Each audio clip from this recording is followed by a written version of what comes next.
രാവിലെ സ്കൂളിലേക്ക് കുട്ടികളും ഞാനിതാ ട്രെയിനിങ്ങിനും പോകാൻ വേണ്ടി നിൽക്കുന്ന സമയത്ത് ഇവനും ബാഗ് തൂക്കി നിൽക്കുന്നുണ്ടായിരുന്നു.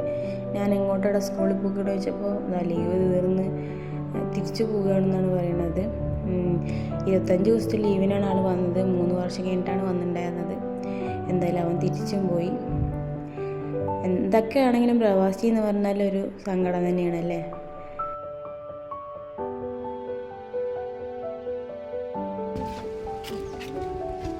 ഞാൻ പോയി. കുട്ടികൾ പിന്നെ വാൻ വന്നപ്പോൾ നേരത്തെ തന്നെ പോയി. പിന്നെ ഞാൻ പോയ ശേഷം ഇറങ്ങി. ബസ്സൊക്കെ കാത്തു നിൽക്കുകയായിരുന്നു.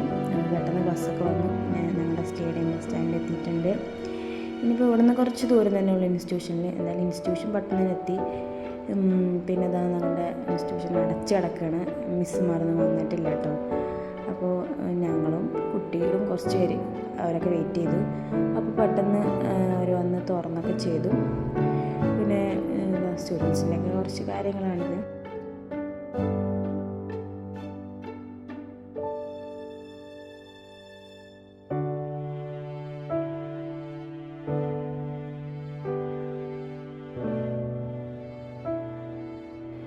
അപ്പോൾ അതാ വൈകിട്ട് തിരിച്ചു തന്നെ പോവുകയാണ്. സ്റ്റേഡിയം ബസ് സ്റ്റാൻഡിൽ തന്നെ പോയിട്ടാണ് ബസ് കയറുക. എന്നാലും ബസ് സ്റ്റാൻഡിൽ പോയപ്പോൾ എല്ലാവരും യൂണിഫോം ഇട്ട് നിൽക്കുന്നുണ്ട് ബസ്സുകളെല്ലാം. അപ്പോൾ ഇതാ എത്തി. ഞങ്ങളുടെ കോളനിയാണ് ഇട്ടത്. എന്തായാലും എന്നെ കാണാൻ നല്ല ഭ്രാന്തിൻ്റെ ലുക്ക് പോലെ ഉണ്ട്. ഇപ്പോൾ വീടെത്തി. അപ്പോൾ കുറച്ച് തുണികളവിടെ ഉണ്ടായിരുന്നു. അതൊക്കെ എടുത്ത് നുള്ളിക്കൊണ്ടാണ്.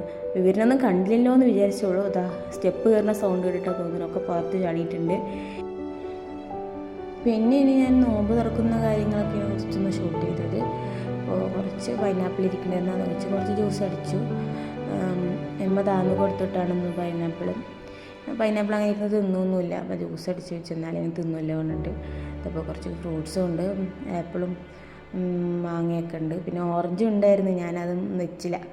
ഓറഞ്ച് വെച്ചാലും തിന്നൂല്ല. പിന്നെ അത് മുട്ടപ്പാലടയും ഉമ്മ കൊടുത്തിട്ട് പിന്നെ നാരങ്ങവെള്ളം വേണ്ടാന്ന് വിചാരിച്ചാണ് പിന്നെയാണ് ആലോചിച്ചത് ഈ കുട്ടികൾക്ക് ഇത് വേണം. പെട്ടെന്ന് തന്നെ അതൊന്ന് കലക്കി വെച്ചു. അപ്പോൾ ഇതാ ഇറച്ചിക്കഞ്ഞിയാണ്. അതൊന്ന് ചൂടാക്കിയെടുത്ത്. പിന്നെ പുട്ടാണ് ഉണ്ടാക്കാമെന്ന് വിചാരിച്ചിട്ടുണ്ടായിരുന്നത്.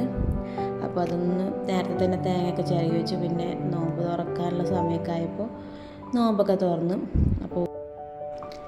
അപ്പോൾ ഒരു കുട്ടി മിനി വ്ളോഗ് ആയിരുന്നു. അപ്പോൾ ഇതുപോലെ വീഡിയോസൊക്കെ കാണാൻ ഇഷ്ടമുള്ളവരൊന്ന് ലൈക്ക് ചെയ്യുക, ഷെയർ ചെയ്യാം. പിന്നെ അടുത്ത വീഡിയോ കിട്ടണമെങ്കിൽ ഒന്ന് സബ്സ്ക്രൈബും കൂടി ചെയ്ത് വെക്കാം. അപ്പോൾ അടുത്ത വീഡിയോ വരുമ്പോൾ കാണാം. അതുവരേക്കും ബൈ.